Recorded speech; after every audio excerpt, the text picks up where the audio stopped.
She's in charge of market development for Fairmont. Oh, cool. So I'll be interviewing her tomorrow morning. Fairmont is doing this thing where they're introducing, because jewelers who want their Fairmont certified, if they can't do everything in Fairmont because they can't access the material, they're not going to participate. But they're going to start selling Fairmont credits like comp sets. And there's pros and cons to that. We all know that, but it's a way to get money to miners to keep building more capacity so more people can certify credits.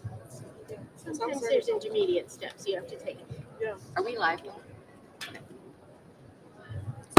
Welcome to our digital audience. We'll be going live in about 1 minute, so hang out with us and we'll get started shortly.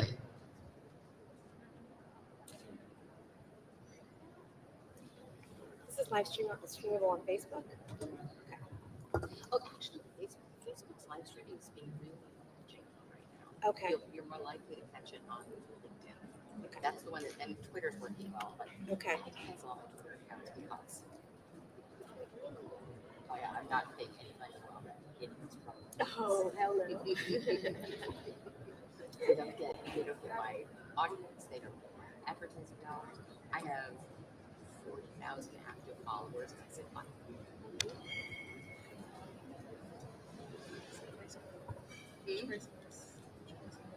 It's such a process.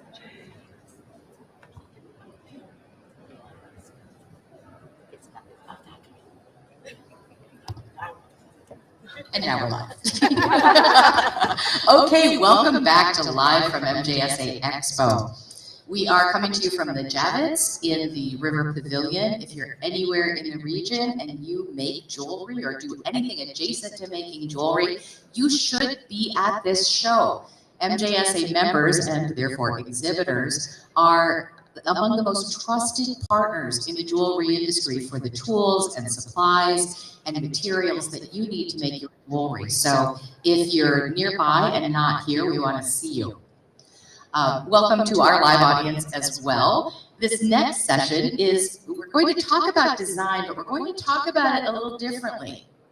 We're going to talk about changing influences in design and how, as society changes, it opened up opportunities for designers and for consumers to access design that have not been as available to them in the past. And we see some emerging significant change, not just incremental change in what it means to design fine jewelry. And so to have this conversation, I've assembled 3 people that I think are just eminently qualified to discuss jewelry design from this angle, because they are fashion experts and jewelry experts and in design themselves. And but it's not your typical designer panel because of our perspectives. So I have with me Wendy Brandes and Elliott and Angely Martinez.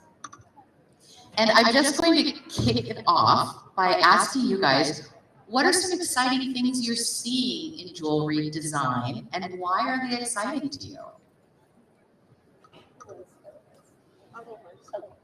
Hi, I'm Angely. I am a jewelry designer based here in New York City.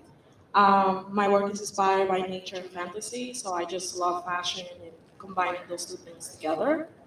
I will say right now, like, nature is a big part of it. Like, we have Loewe has the flowers, so like very realistic flowers that's like really in right now. And I feel like that world influences what we do because it's so like out there. So then we get to do the other stuff, which is the accessories and the jewelry and decorate what they do. So I think that's like a good way. Like, jewelry shouldn't be like to the sidelines; it should be part of it. So I think that's like, it's almost like a jewel almost, like wearing jewelry, but it's made out of other things. So I think that's a good thing, the changing influences. And we see a lot of makers from different backgrounds, like I have a different background, coming into the field and just bringing their own voice. So I think that's really good. Yeah. So I will Turn on your mic. She will turn on her mic. Sorry. Oh, I have to press it like this. Easy. This one. Sorry about that, guys.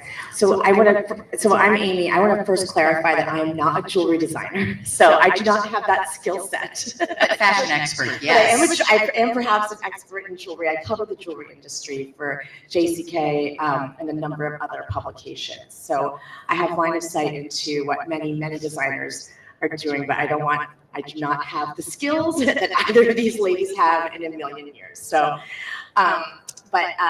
a sort of macro trend that I have noticed and I'm excited about is a trend of maximalism, of very big looks, big earrings. And we saw this, I think most recently, Taylor Swift was wearing pretty big earrings at the Grammys, and Zendaya had a beautiful giant Bulgari necklace. So that is a trend that I've actually, and my colleagues and I have been tracking for a while. And I think with that comes the advent of unconventional materials. And I'm excited to see what designers do with it. I'm seeing a lot of experimentation, and I think silver lends itself to that look. I think, the factories in Italy, will be offering, electroplated versions that allow for that kind of big, bold look. So, and then, there are studio jewelers that are really experimenting with all manner of materials, from clay, from polymer clay to, lucite and resin. And so that is something that a large trend that touches, I think, many different aspects of this, many different sectors of the jewelry industry. Amy's actually showing off one of the maximalist trends you're talking about, because necklace layering is a big part of that. I think we all have it going on too, but you're like nailing it. I started out my career as a journalist and went into jewelry design in 2005. So I've seen a lot of things change over that time. One of the things I did early on, combining my jewelry and journalism background, was start a blog to speak to customers in 2007. And a luxury expert at the time told me that this would destroy my brand, because you don't want to be, luxury is not about being accessible. So, and we see how that has changed over the years. So what I really think has been a big influence is the advent of social media in all its different forms, especially Instagram, obviously. And TikTok is like booming now. And that interaction, that direct interaction with the customer, it's not easy. It's not like a surefire win. You're not going to get on Instagram and be Instagram famous and sell everything. But it is this unusual opportunity that we didn't used to have, to interact directly with the customer and be influenced by and influence the customer in a way where, the brick and mortar store, unless you went to trunk shows, you just didn't have it. So I think that's a huge influence. It's a huge influence in the maximalism. You can show people how the necklaces look. You can show a wide variety of people wearing the jewelry. It's not just, the model in a magazine ad. Well, and I think that's one of the things that I'm really seeing is changing the nature of what it means to sell fine jewelry, because the barriers to entry to be a jewelry business are evaporating. It used to be that you had to have a lot of capital to open up a store. You had to stock that store full of fine jewelry. That meant you had to have access to diamond dealers and metal sellers. And there were entire segments of, first of all, a lot of people had no idea how you'd even begin to penetrate those barriers. And that access wasn't available to a lot of people. And so when the barriers to entry disappear and new voices show up and start designing, then you see style change. It's not just dictated by the people who held the keys to the doors that were locked. Definitely. I mean, I think there have been sort of unspoken and spoken imperatives to leaders in the jewelry industry to be more inclusive. And one really great example is the Natural Diamond Council has been very thoughtful and intentional in championing the work of emerging designers from an array of backgrounds through some capsule collections, and De Beers as well has also were you part of that group? Yes. Yes. So why don't you speak to that? Because that's another, because they invited a group of designers, and that I think just by leading their example, I think is really, hopefully other brands will follow suit. But I'm going to let you speak to that. Okay. So I did a program with Elliott in Couture called the Ratings, and it was a mentorship program. That's how it started, and then Elliott came along and they wanted to do something with us, so we did a diamond project. The fine jewelry world is very different. The materials are very expensive, but what I've learned is you don't need a million things to show your point of view. You can have 5 pieces, and that should be your point of view to start with. You don't need to do this big thing, and a lot of people think that they need like a million pieces to start as a designer, and you don't. You can have 3 things and then build from there over the course of a year, 2, 3 years. I'm still building collections that I did like 5 years ago. So understand that it takes time. If you don't come from like money, it's gonna take you longer. You're gonna have to find capital, and eventually you'll learn how to do that. But you don't need a lot to start. Like Andrea said, you just need a few things. You just have to show your point of view, like what's your point of view and what you want to tell the world through your work. And so the diamond project was a way for me to, I wanted to do fine jewelry. I was already doing silver, which is like her sister to it to start with. And so when I was able to translate that into gold and that opportunity came, I was ready. I had the experience from other jobs, so that was good. And so that was a way for me to do it. And yeah, and the diamonds are like, it's a sprinkle to that, so that was great. And it's that point of view that I think is really exciting in the design movement now, because for a very long time, the fine jewelry point of view was Eurocentric. At least the jewelry that we buy in America, now you buy jewelry in the Middle East and it's going to be East Asian centric, it's going to be, 24 karat, 18 karat gold. But in America and in Europe, and to a great extent in most of Asia, the design philosophy was Eurocentric. And that is an interesting point of view, but it is by no means the only point of view. So what happens when other points of view get into design? And how do consumers respond to that? Because jewelry gets exciting again. Muso Emerald did a collaboration with designers, and that launched during New York City Jewelry Week. And that was the first time I had heard about this designer, Atombi Metals. And she's indigenous, and she specializes in these very beautiful beaded, sort of woven, textile-inspired designs. And if you read her background, she's actually, I think, from New Mexico. But if you read her background, she has been, an established jeweler, working in her craft for decades. I mean, really, but I'm like, how come I never heard of her? Like, how has this person never been on my radar? And I've been covering jewelry for 20 years. And, I tip my hat to Muso Emerald and Jennifer Gandia at Greenwich Street Jewelers for providing a retail platform for that collective. And that was the Here We Are collective through New York City Jewelry Week, which is also a big part of the diversity, equity, inclusion movement in the jewelry industry. But the results, I think, of these efforts, Andrea, are that we are exposed to voices that we may not have heard of before, that we never would have heard of before in the fine jewelry space. But meanwhile, here's this very highly trained, successful in her own little nook of the world. And now the world knows about her work because I'm covering it and other publications are covering it. So I think it's just, exposure and awareness of other cultural points of view that inform the landscape of fine jewelry design beyond, the Bulgaris and the Cartiers and beyond, the pretty diamond and golds, layering necklaces. So.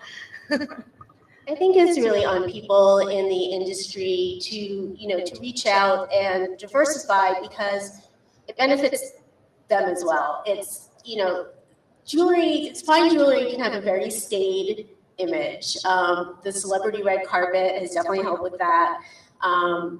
But you know, for a lot of people, it's still very conservative. And how are you going to get customers? How are you going to get people excited if you're selling the same thing all the time? I really admire the retailers like Greenwich Street and Robert Goodman in Indiana, who really go out of their way to find someone like a new voice. And it's not just, it's not like a case of you're doing this just for the design. You're doing it for you too. Like don't you want to show your customers something fresh? Well, and those are two examples of retailers that are intentionally making space. Those voices haven't been present. They've been, boxed out for a very long time, either from the making end or access to market end. And so it's not just about, can I sell this jewelry and make some money? They're actually saying, in these cases, I'm making space.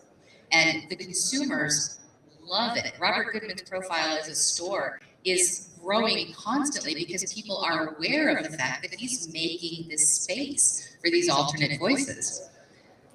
But the other thing that happens is the design gets better because design's a language. And if you're only speaking, English, then that's not as interesting as when you're speaking all the languages. So the maximalism movement, that's a good example of that. What are some other design conventions you're seeing show up that aren't necessarily things that came out of the traditional fine jewelry oeuvre? Well, definitely what I'll call naughty jewelry. Back in 2008, I had a big set of silver rings I called swear rings. It was an F and 3 punctuation marks. And I went to one big retailer and they were so excited because it was funny. But then they really talked themselves out of it. They got very nervous. Since then, I think of about like 4 years later, it just bloomed because I think partly that's, interacting with the customer, finding someone who has like a little mischief in them. And it's like a new kind of jewelry. You can be kind of punk, you can be kind of wild. And now, my swear rings were like censored. No one censors anything anymore. Like, the words are all out there. They're all out there. And there's some great, fancy cut diamonds. There's like a whole new level to that. I think it's Misfit Diamonds has the little phallic diamonds. Such an elegant way to put it. I was thinking, I didn't know what to say. Phallic is the key word there. I was thinking that's gotten. It's like funny to see, and that's gotten very popular. So yes, it's like a sense of fun that wasn't there before. A sense of humor, yeah. A sense of humor in fine jewelry is not necessarily the way we talk about fine jewelry usually. There's a designer in the UK, I think, or she might, anyway, Kerchung Creative. And she's a great example of naughty for sure, but also unconventional materials. Everything's porcelain. I think it's porcelain or ceramic, but it's and just little tiny charms and with sayings and hand painted and and she has a huge following and she does drops and like you have to get up in the middle of the night to like, she might be in Japan. I don't, anyways, you have to get up in the middle of the night to do her drops and in order to get a piece. Explain to some of our audience what's a drop. Okay, so a drop is when you do a limited run of a product, a limited edition of a product. And there's a finite amount of pieces in that drop and you roll it out, kind of as cookies come out of the oven. You roll them out and you kind of build up anticipation for them on social media. And then, it's like a countdown clock kind of thing. And then it's like, boom, they go up on your Etsy shop or wherever, whatever, e-com platform of choice. And then like the stuff usually sells out. So a great way for small makers to kind of generate some buzz and excitement for their product. There's a designer out of Atlanta called Cerise D. And they started, a Black-owned business, started designing primarily for HBCUs, historically Black colleges and universities, and historically Black sororities, doing their sorority colors. But then they expanded to this couture line. And it's this giant, chunky, funky beads mixed with precious metals, a certain amount of wire wrapping. It's gorgeous stuff. I've seen Hillary Clinton wearing it. I mean, like you see different, lots of different people wearing it, but it comes from that perspective of oversized, African-American influenced design that's now showing up as fine jewelry, not just as, what the fine jewelry industry would have referred to as, fashion or accessory. But people are spending hundreds of dollars on these pieces. These are not play pieces. Yeah, and I also think like adding to that, like I know some people that they're doing one way of working, and then when they go into fine jewelry, they do something completely different that has nothing to do with what they're doing because they think that's gonna sell. Like never do that. Always design from the heart and always stay true to yourself because that's what's going to translate. You don't need to like fine jewelry. You don't like. I didn't have to change myself to do fine jewelry. You just have to translate that into it. So it's the same thing. It's just a different material. That's more expensive. That's really good advice. Right. Yeah. Let's talk about alternate materials because silver is technically a precious metal, and yet look how we dance around the top. It's kind of fine, but it's not. Silver's a precious metal. It's not gold, it's silver. In the fine jewelry world, it's like it's all gold and then a little bit of room for some silver. And you know what? Consumers sometimes just don't care. If you show a design in felt that they really love, they're going to buy it. So are you seeing any interesting things with materials? You alluded to it before. Let's talk more about what we're seeing in alternate materials. Like Boucheron, they did the whole shell with diamonds. Like they're doing really cool things. I thought it was really like sick for like a company like that. Definitely, yeah, like setting the gemstones into the shells. The shells, yeah, that was really cool. That's very cool. Yeah, a couple of other, that's actually on my radar. I have a couple of notes on that. And then I'm working on a story right now about aluminum as a material, and I'm learning a lot about that. I thought it was like this new fact. I just thought it seemed like such a radical choice, but I have learned that it's something art jewelers have experimented with for years. Then, of course, at the luxury sector, we have JAR working with it, and Hammerley, and so I've been doing kind of a deep dive into aluminum, and there's a lot of opportunities there. I think it's really, really inexpensive. Yeah, like Hammerley, like they do bronze with like a giant like garnet, and like it looks amazing, and they put gold into it, and it looks so high end. It's very expensive, but it's like they work with bronze, copper, and they put these giant, super like expensive stones, and it looks amazing. So it's really just like how do you combine the pieces. Yeah. And then the thing with aluminum that I guess excites me is that you can manipulate it to take on these extraordinary colors. And you see like some rhodium plating, it's anodizing. You can anodize a variety of metals, right? I'll look to the experts on that one. Titanium, you can do it.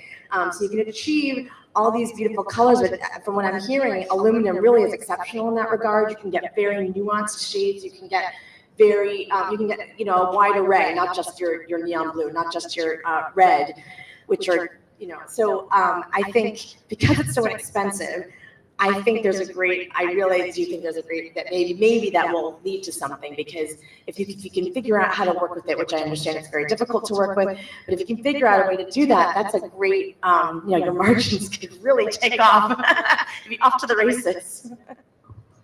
I do think sometimes you need a lot of capital to explore those options. It can be expensive to work with inexpensive material. So there are so many things I would love to pursue that, I just can't.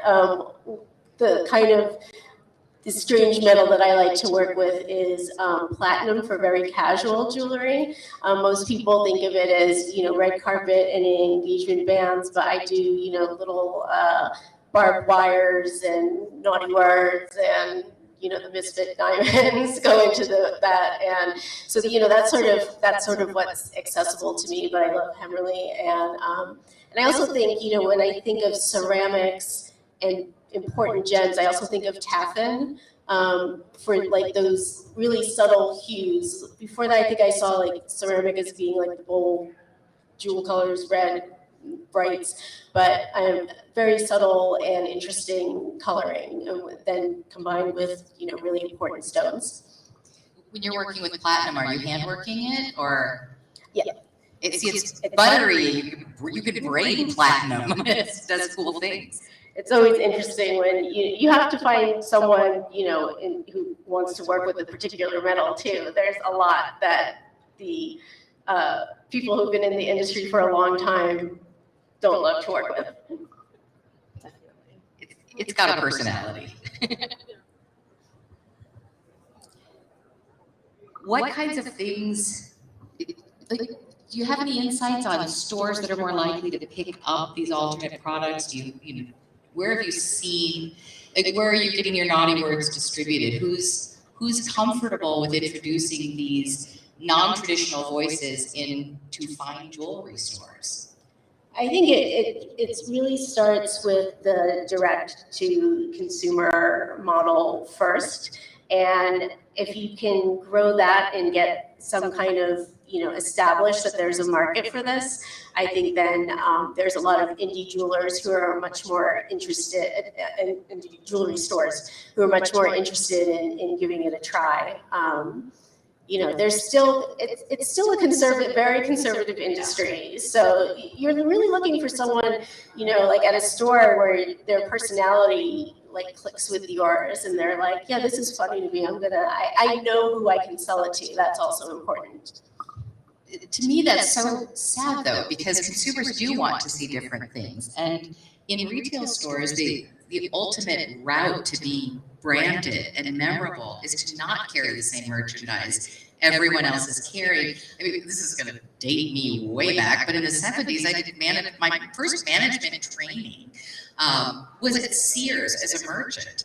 And the one thing we were focused on is not even every store has to have the same merchandise in every department. That merchandising is all about taking risks. We were told if you don't make any mistakes, if you don't have any inventory problems, you are going to get fired because you're not trying enough things. Now, we were also expected to know how to liquidate the inventory that didn't sell, but it was a requirement that we experiment. And I think fine jewelers would so benefit from being more experimental with their offering. I actually have a question for Angely in response, but like when you were at Couture and showing your collection and showing your pieces, what was the retailer response? And did they say like, I'd love to try you, but I don't know, or I'll let you try one piece? Like, I'd love to know the feedback from retailers. So I had I wasn't there to connect to every single retailer because not every single retailer is a fit. But I connected with a couple, a few. And the stores, I really like the stores because they carry work that is handmade, artisan made, art and soul. Yes. I talked to Debbie, Debbie carries artist made jewelry. I think Todd Reed started there. He started there and he's huge now. So, and he takes 30 years maybe? He's been doing it, right? Todd Reed. Todd's been about 30 years, yeah. So, she has a point of view. She understands that. She understands that people want something different in her market. So she will bring in new artists. I talked to her. And then it was Goldbug in Pasadena. And he's like, oh, I may have a client for that. She loves worms. And she's a scientist. She likes that stuff. So it depends what they specialize on. The stores, they'll be open to it. They're experimental. They'll be open to do that. And a lot of those kinds of stores, cool retailers, they go there. So it's a really good way to meet really great people. And everybody has different ideas. Oh, we can make that ring bigger, with more diamonds. So it all depends. It's just continuing to talk, and then eventually you'll get into the store. It's not we're gonna go in right away and spend $50,000 and we don't know you yet. So it's it's a continuous conversation. Yeah. Well, also, I think just as any of us who want to, be more enlightened and inclusive in our lives and in our work, I would say that retailers need to actively seek out this kind of talent. It doesn't just land in your inbox. It doesn't just show up. We all have to be, and as an editor, I have to be proactive in making sure that my articles are balanced and that multiple voices are represented, and it does require an extra step. But I think and so I would like to see more retailers put in a little bit of extra time to seek out this talent. and go to the couture show. Like, I really feel like couture could have promoted the fact that you guys were there a little bit more.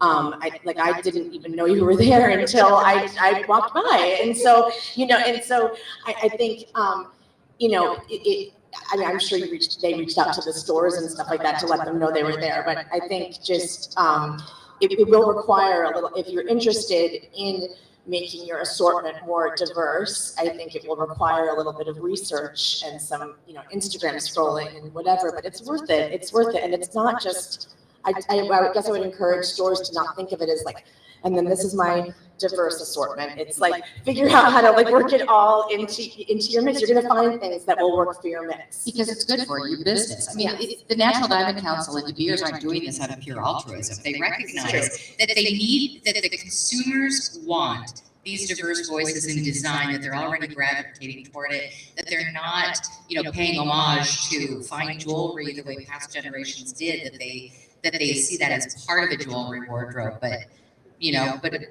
a woman in her, late 20s, early 30s today is just as likely to clip on some, electroplated earrings and a pendant and go out for a very expensive dinner and not feel like she needs to apologize for that at all. So it's better for business to let all the voices in. It's important to remember that everyone starts somewhere, that many decades ago, David Yurman was controversial for having silver and diamonds, and that was outrageous, and people weren't comfortable with it, and now look. And he told everybody, I couldn't afford the gold. That's all I could afford to work with. Yep. Yeah, and he's mainstream now. And people who bet on David early did very well.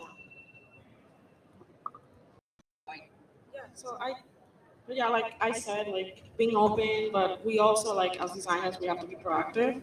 So like you make the connection and then you have to just keep going. And some people just might be passing, and some people it's like just keep talking to them, just put yourself out. Also, like reach out. It's okay to reach out. You don't have to wait for people to reach out to you. So if you feel like you're fit, reach out.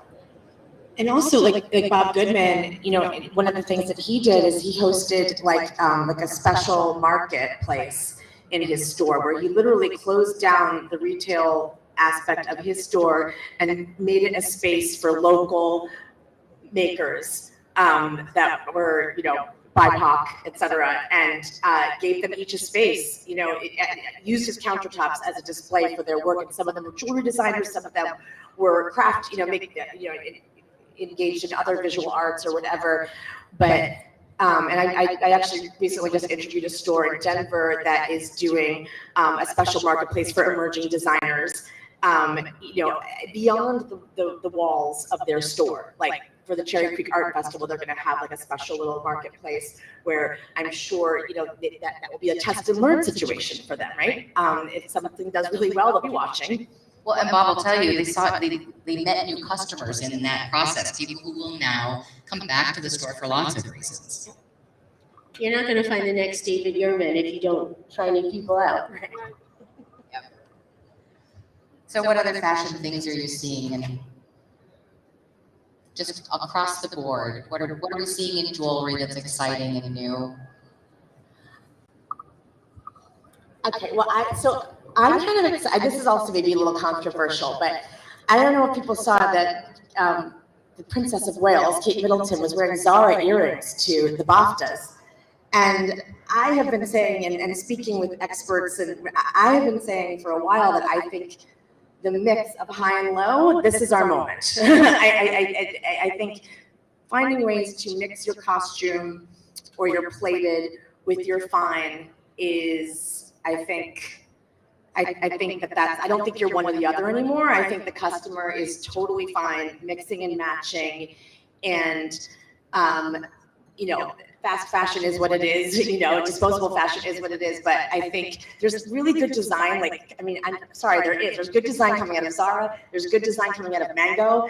H&M is still really good. So there's a lot of like fancy ladies that are like wearing Mango.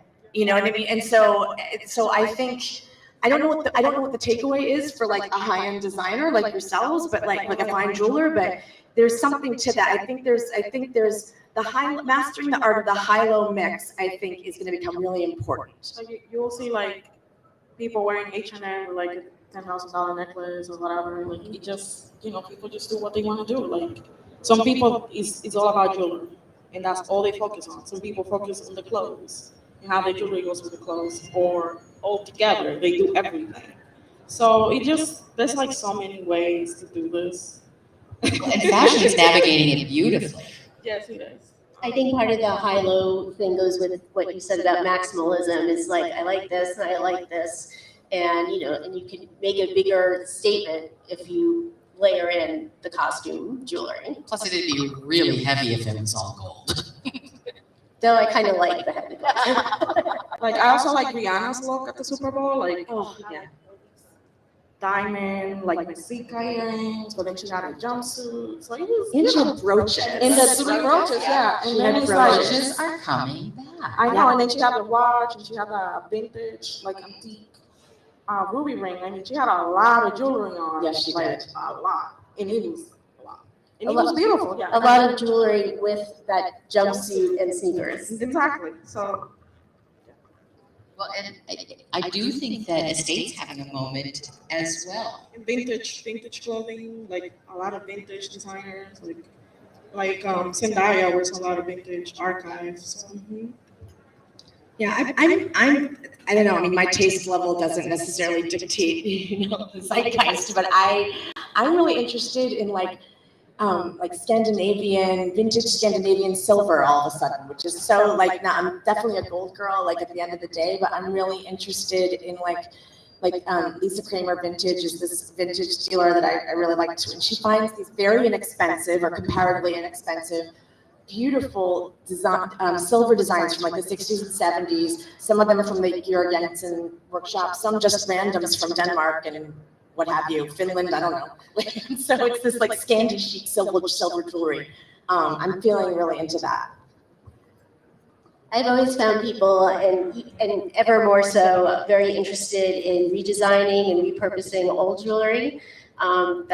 That's kind of one of my specialties. And, for people who are conscious about how we, natural resources and the fact that also you have this thing from grandma that's kind of haunting you, like you don't wear it, but there it is. And it, and the thing I like about fine jewelry is it doesn't, well, deliberately anyway, it doesn't go to a landfill ever. It's always reused. So I just find people are really open to doing creative and, edgy designs with old jewelry and feeling just, very satisfied that they were able to like recycle, reuse, rewear that. Yeah. Yesterday, Jay Mikado was here talking about it on a gemstone panel. He owns Perpetuum Jewels. They do a certain amount of estate business, and I think it was he that said, there's a lot of amazing jewelry out there that needs to get saved from being recycled. Beautiful design that just needs a new home. Yeah, every once in a while, someone wants to take something apart and like, this can't be taken apart. Yeah, we're gonna find a way for you to wear it or for someone else to wear it, but you can't take this apart.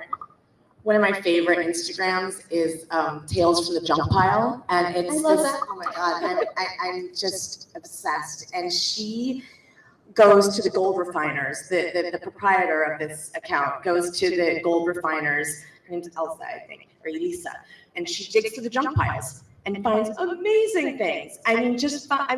Outrageous. The biggest gold necklaces you've ever seen, but also like a really cool dome band. And, I don't think her markup is crazy. I mean, she buys it by the weight. And I'm like truly enamored of her. The stuff sells out so fast. So that's such a great example of like sustainability and fashion and just like the joy of fine jewelry colliding in this one amazing thing. So I would love to go to a refiner and just like, you'd have to pry me out of there. I'll be like, I'm not leaving ever. I'm sure any number of them would let you visit just to see what you found. But I think that's good advice for jewelry retailers too, fine jewelry retailers, to make the space. It's like right now you see a lot. The diamonds are in one place. There's gold. There's color in another section. There's the estate case in the back, and maybe there's a silver line. And I don't think that's the way consumers are shopping. I think consumers want to see merchandising that like the way fashion does. It shows you, if you put this sweater with this pair of jeans, you might not have thought of it, but it's pretty amazing. You know, to show suites of different perspectives of jewelry, including different materials, and get people excited about buying all of it. There's also like new stores coming in, like Tiny Gods. It's like 2 years old, 3 years old, right? Tiny Gods. Yeah. And like she's basically new to the space, and she has a bunch of contemporary fine jewelers. So it's also like who is coming into the space is like new. So that also helps too, like the new retailers coming in. So if you guys had like the perfect opportunity to merchandise a fine retail store, what would you put in it? Oh, for like me personally. Oh my God. I mean, you know, as much as we talk about, you know, different materials and everything, I have loved the big art pieces, though I don't work with, you know, big gems. I work with like a lot of pave. I'm actually more focused on metals than anything, and I'm very into pieces that tell a story. So I would just have, it would be like walking into, if anyone went to the Metropolitan Museum for the Tudor exhibit, it would be the Tudor exhibit with my jewelry. Or like the Bad About Jewelry exhibit. That's always a fun one. There's some pretty cool jewelry. If you guys haven't ever gone to Museum of Art and Design's Mad About Jewelry experience, it's great design. They have a great lineup this year, so make sure to go if you can. I would say like objects, like big objects, like maybe carved out of stone, just like cool stuff. I don't know. Just put a Tucson load the truck. Yeah, like a bug, like Amy a said, giant just go to bug. Tucson and load up the truck. This is a hard to treat illness in our industry, as going to Tucson and loading up the truck. My store would be in Aladdin's cave, and you wouldn't be able to find anything because it would be like packed to the gills with everything that I love from all different aspects of everything. It would be like the TJ Maxx pile, the estate pile, the Bulgari pile. It would just be like filled with stuff. So. I mean, I honestly would like to see, I mean, that's the kind of thing I can never tear myself away from. Yeah, and I think you do get the customers who just like love to, you know, really look through. There's like a challenge, you know, like thrift shop. It's kind of like thrift shopping. There's like the challenge of finding something special. But honestly, I really do like the museum exhibit idea. And like, why not have some paintings? Why not have, you know, a few interesting objects, like a couple pieces of clothing? Just to like make it look like a place where like it reflects the customer's life a little more, like a little homey, a little bit like, you know, a well-rounded person. Those kinds of stores would tell stories. I mean, what we think through everything we discuss these days is what is the retail experience? What does it need to be? And I don't think people keep saying, you know, has anyone figured out what the retail experience is? Nobody's going to figure out what the retail experience is, because the retail experience, when it's done well, is going to be very different from location to location, specific to their clientele and who they want to attract. I recently interviewed another store in Mississippi, and they're in the process of rebranding. And she talked about a new space. It's already opened, but it kind of soft launched. But she talked about a new space. I'm being vague because it's going to be out on JCK. But they opened they expanded, and they opened a new space. And they were very deliberate about the design and the kind of mood that they wanted to create. And her quote was, "It's a vibe when you're in there." And she's like a 35-year-old jeweler, like she's young. She's definitely trying to attract a younger clientele. So perhaps the takeaway is to create a vibe, which I think you're on to with that, and maybe even with your large objects, but creating a vibe with your colors and your assortment and your setup. And I think that, well, maybe I'm asking a question now. What do people think about Neiman Marcus saying they were going to focus on their highest net worth client? I mean, that seems sort of the opposite of a vibe to me. Fair enough. they're going after high margin customers. My guess would be because labor is so difficult right now. So if you have a hard time hiring enough people to staff your jewelry counters in your store, go after your highest net worth clientele. But ultimately, I think it's a zero-sum game. But they don't ask me for my opinion. They don't ask me for mine either. I somehow missed that headline, so I'm gonna have to Google that and read read up on that. And there is an opportunity for retailers to say, you know, I've got a group of, you know, in my sales team, there are a couple of people going after the highest net worth clients. We call them whales, whale hunting. And then you've got your store serving everybody else that walks in. But the funny thing is, the highest net worth clients are also buying diverse design. So you're still not going to keep them happy. I mean, you know, are you going to be able to move a great big juicy 3-carat diamond that's perfectly cut? Sure. But do you want that person only coming back when they need that, you know, elaborate piece? It's good to get them coming back, but you could get them coming back more often. Yeah, I mean, you mentioned the princess wearing Zara. That's, you can't get fancier than that, right? Princess. I mean, I do think like the high net worth, I don't know. I mean, what I do some writing for First Dibs, which is a really unique platform. Like, yes, there are a lot of, very high-end estate dealers on there, but they also have contemporary, they're on there, and they have contemporary designers. They have also, partnered with the Here We Are collective on capsules, and so I feel like they're a retailer that's been doing, an online retailer that's been doing a good job of, sort of walking the walk and being intentional about, having a more diverse assortment. But yeah, they,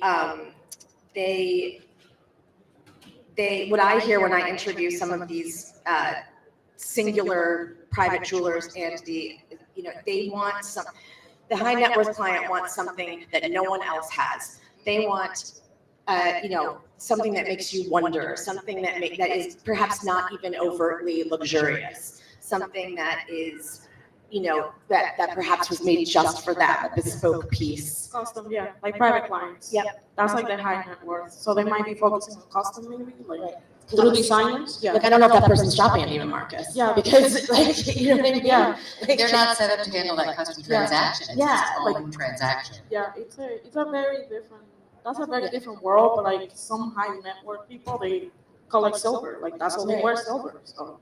Or they go to the design fairs, Exactly. they're going to TFAF, they're going to, and that's where they're finding their, singular pieces that nobody else has, or that designer that is so underexposed that they won't even let you take pictures of their stuff. I don't necessarily think that the Neiman Marcus plan is a bad one business-wise, but the announcement didn't go over that well. I thought this is probably smart of them to do this focus, but maybe they should have. Right. And considering how small the population of the high net worth clients are, it could have been done with one-to-one emails and you'd cover it. I don't know, maybe it's like reverse psychology and it makes it more aspirational. People want to come in. I don't know. I feel like part of the reason that everything is, technology is opening doors, dropping those barriers to entry as we discussed earlier. But it's also our next generations, our young millennials and Gen Zs and whatever we're calling the next generation. I don't even know what the acronym is for them yet, but they're more open, they're more diverse. They do not like the idea of exclusion, and exclusivity plays too much into that. And that's who we need to be selling to in the next 10 to 15 years. And it's a long time before these generations become very high net worth for the most part, because it's really hard for them.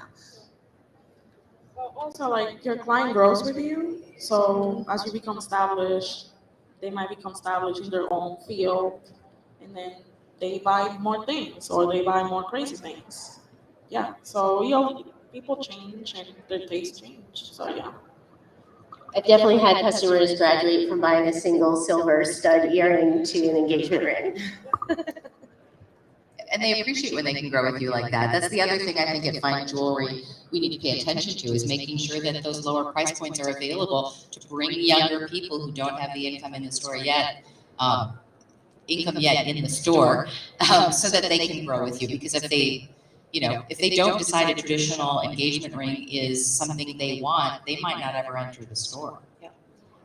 Which is, you know, the zapping, the permanent bracelets thing. I think that's the mindset informing that choice to offer that in your store is absolutely about getting a younger customer just in the door and in your store and forming those relationships. Like, who cares if the thing falls off? Like, she's gonna like maybe that she'll come back, and you know.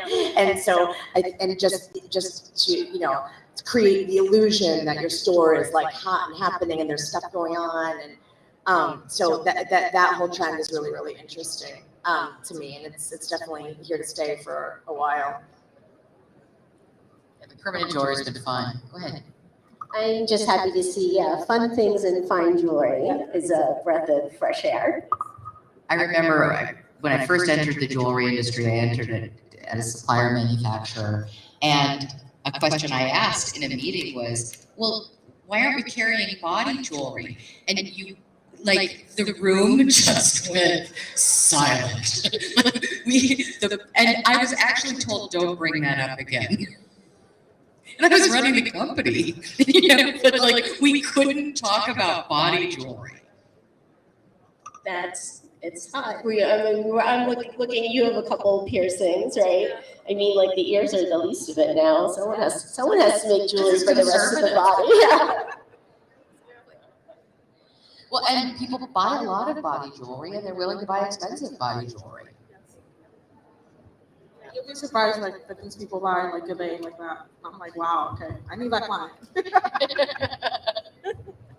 So, what's all of your favorite piece of jewelry right now, whether you own it or just covet it? Ugo Crate. I think he's based in France. He's like young, like he's like in fashion, but he's a jewelry designer. He's making these crazy flowers. They look like aluminum, like anodized. So I'm excited about that. That's really good. Yeah. In my travels on Instagram and following all the estate jewelers that I follow, I've been turned on to engine turned look, where it's almost like a sunburst of metalwork on the metal. I love that. So that just looks so fresh and pretty and graphic to me. So something with that is on my wish list. I wish I could restyle all my ear jewelry like every day. You know, there's some of it that really you need someone else to help get out, and you wear it for a long time.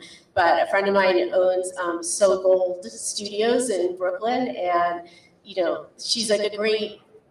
Her name is Cassie Lopez, and she has a great eye for putting together kind of collections on each ear. I think I have 16 piercings now, and she does like such a beautiful job and everything. All the pictures are so inspiring. I'm like, oh, you know, it's like if I go once a year and like jazz it up, that would be a lot. If I could, I would switch it up every week for sure. You point to a really cool, like something I think people need to think about a lot. So you're talking about styling all your ear jewelry. We've talked about the neck mess. Bracelet stacks are still very important, or the wrist mess. An arm party it was. An arm party, that's right. But a lot of times people don't know what to put together. Like if you talk to David Allen, he'll tell you that one of the reasons that people keep coming back is because he shows them how to put these insanely beautiful ring stacks together. So like providing that service for your client of helping them merchandise their mess however they want to wear it so they can feel confident they put the right jewelry together. And it's a mix of fine and, you know, not traditionally fine. It's like you're putting a whole bunch of jewelry together and people don't know how. And that's something that a retailer or a designer can really create a personal connection while you're doing that, and a sense of trust because they feel great about it. I mean, I wouldn't go to anyone except Cassie for my ears. I mean, I just wouldn't. So, you know, once there's that connection, you're going to keep going back. Yep. Any parting thoughts on our evolving fashion environment and how the jewelry industry should be looking at it? Sorry, I talk so much, and I have so many thoughts. But I guess just going back to your thoughts about just mentioning Gen Z, that is our next demographic that, those of us invested in the growth of the jewelry industry need to focus on. And just the research I've done shows me that like they're watching you. They are watching you. They are watching on your Instagram. They to see who you are as a brand, who you are as a person, show them who you are. And they are, I think our Gen Z is progressive and activist in nature. And that is something to also keep in mind. And I think they appreciate progressive points of view. And I would like to see more designers and retailers leaning into that a bit more. That kind of goes with one of my thoughts, was that just the industry in general, I mean, there should be a welcoming attitude for new customers, new designers, however you want to wear it. There's no wrong way to wear things. Why not, be more fun? It is expensive items usually in fine jewelry. It's, something you're going to keep for a long time, but there can still be, it doesn't have to be serious. It doesn't have to be solemn or kind of oppressive. Like, just have everyone come in, welcome everyone into this world of jewelry and, the art of jewelry. According to the Metropolitan Museum, it's the oldest form of art, older than cave paintings.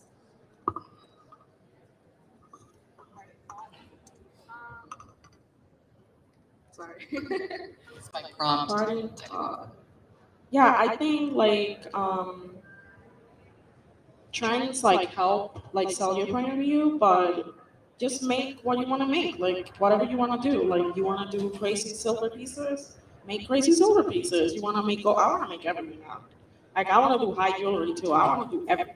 So, but I have to face myself. But whatever helps translate your point of view. Like I started in like alternative, like plastic and resin, and it's the same point of view in metal. So it doesn't matter really. Just do whatever you want. Try everything. Thank you.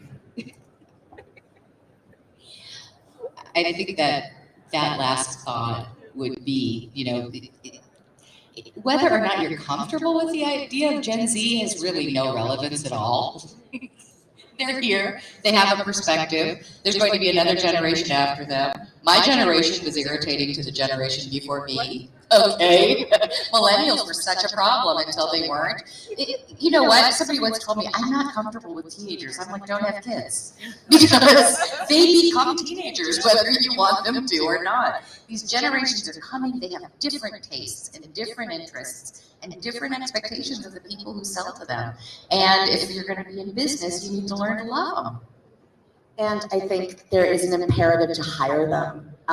As the jewelry industry, whether you're a supplier or a retailer or a designer, I do think the success of your business depends on diversifying the generations. The demographic of the average person that works for you, and they're a tough nut to crack. And there's an article on JCK, I wrote all about it. But making sure that they will just add so much value to your business. Just having a Gen Zer on staff with you is, I think, should be a new objective for every type of jewelry company out there. I will go on the record saying that.